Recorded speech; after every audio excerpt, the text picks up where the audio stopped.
Welcome back to the Scotti-BYTE channel, and this is Scott. So this one today is for all the Ubiquiti Gateway users. And I'm going to start out by kind of doing a little bit of a review. So I have presented before all three of these applications, the Unifi Client Manager, the Unifi Statistics Program, and the Incus Dashboard. And I just wanted to point out that I've added a GitHub presence here, which is simply github.com/Scotti-BYTE. Likewise, over on Docker Hub, I have the Docker Hub version of the Scotti-BYTE repository, and I also have the Unifi Statistics Program, the Incus Dashboard, and the Unifi Client Manager. So the Unifi Client Manager, I just went ahead and Dockerized about, yesterday or so, although I have to update this screen because I've had it out here a bit. Yeah, about 20 hours ago. And that's what this video is about. So if we head over to my Unifi Gateway and look at my clients list, you can see that you have all of your clients listed, and this seems to be really great. Off to the left-hand side, you can filter by what's online, what's blocked, what's offline. You can look at all your records or just one day. That's one thing that people run into problems a lot of times on, is that they are always set to one day, and so they only see the online things, but they don't get to see a lot of the things that might be offline and out there. So this listing is pretty good, but it's not great. If we go look at my Unifi Client Reservation utility, which is a read-only utility, and the whole idea behind this is that you create yourself a local account, and I might say local account is very important in order to access the API, and that local account will allow you to access your Unifi Gateway. And this application uses that local account and it logs into it in a read-only fashion. And so you can look at all of your clients. And as an example here, you'll see that you have the client name. The client name is the thing that you get when you click over here and you click on something in particular. It opens a window. You go over here to settings, and you have this blank here that says Joplin, and Joplin is what it's called by default, but then you have the name Joplin-server that you can type in yourself. If this one's blank, it goes ahead and uses this default one up here. If we scroll down the page, sometimes you have a DHCP address reservation, and that's what you get when you have the little blank clicked here that says fixed IP address, and then you have an address for whatever that happens to be. If we head back over to the Unifi Client Reservation, that's what that first blank is here. The second one is a DNS name. If you're using any local DNS server on your network, then it will go ahead and it will give you the name of that local DNS entry, and it will put it in here. Also, you will have the IP address that is currently assigned to it, and there'll be a check mark if it has a DHCP address reservation, or an X if it does not have a DHCP address reservation. Next column there is the MAC address, and of course you know the way that DHCP servers identify things is by their MAC address, so it's important to have that in this listing. The next one would be your network, either your main network or perhaps one of your VLANs, unless the device is Wi-Fi. In case it'll just say that it is Wi-Fi. So then we have whether or not it's wired or whether it's Wi-Fi. And then if it's wired, what is its uplink port number on a Ubiquiti switch? And this only works if you're using Ubiquiti switches, specifically Unifi switches. And then when was it last seen? Anyway, we have the bathroom tab A9 here, and it simply says it was 145 days ago when it was last seen and it's currently offline. That probably lets you know that you can go out to your Unifi system and maybe delete that particular record entry, and you might want to go delete that DNS name, as well as deleting it gets rid of the DHCP address reservation, freeing that address back up on your system. So the DHCP address reservation manager is really handy. It comes up here and tells you the number of clients, offline, online clients, and then also things that are reserved but they're actually offline, which probably means things that are stale entries. So I presented this application before. The difference is this time I have implemented it in Docker.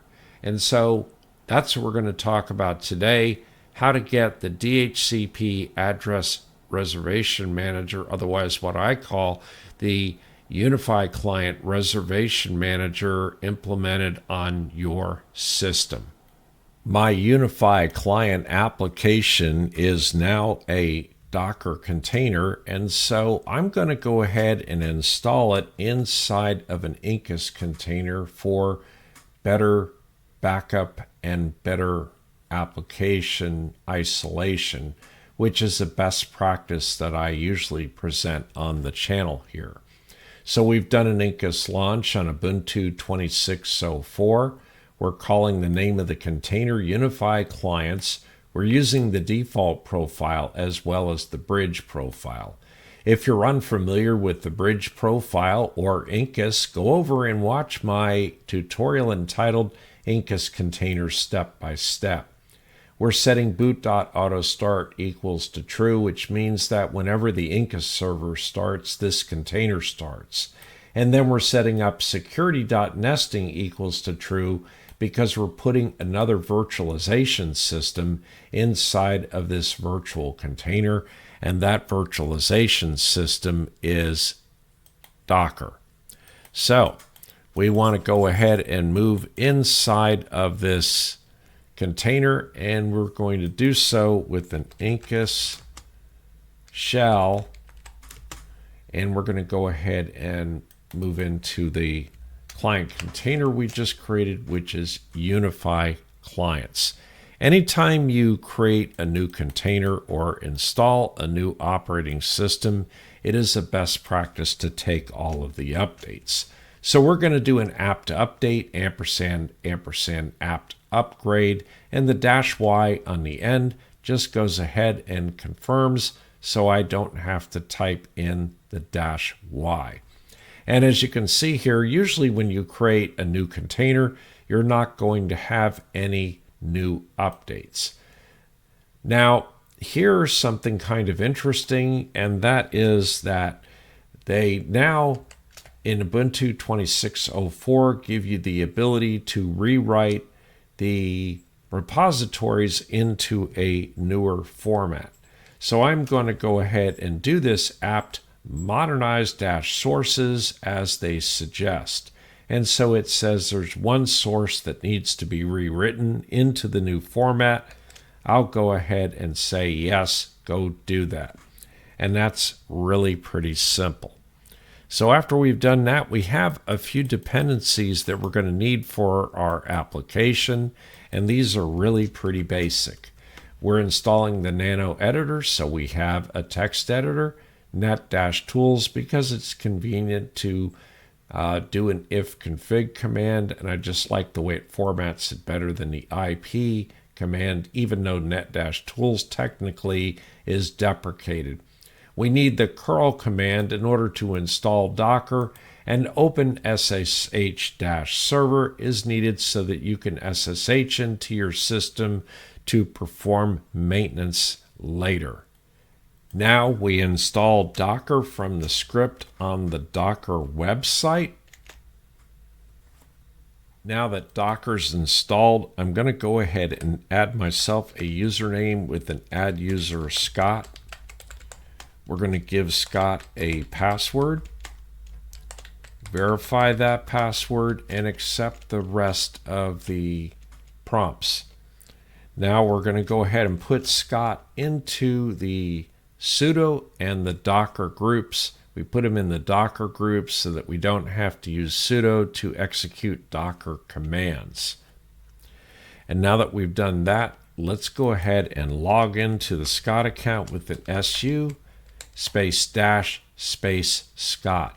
That logs into the Scott account and also moves us over to Scott's home folder. If I do a permanent working directory or pwd command, it tells us we're over in /home/Scott. Out of habit, I like to create a folder by the name of my application, even though it's not technically needed. So I'm going to go ahead and do a make dir on Unifi clients, and then I'm going to move inside of the Unifi clients folder that I just created. We're going to create a Docker Compose file by doing a nano on compose.yml. And so you can name your Docker Compose file docker-compose.yml, but sometimes I just like to type a little bit less, so I just call it compose.yml. This is a pretty simple Docker Compose file. It is called Unifi Client Manager. We're loading the image from the Scotti-BYTE repository over on the Docker Hub. The name of the application is Unifi Client Manager, and we're getting the latest tag. And if I update it later and you do a Docker Compose pull, you will be getting the latest version. The container name is Unifi-Client-Manager, and it restarts unless stopped. As far as the port names, you don't want to change the port on the right side of the colon because that's what I use to write the program internally, and that's the port that it relies upon.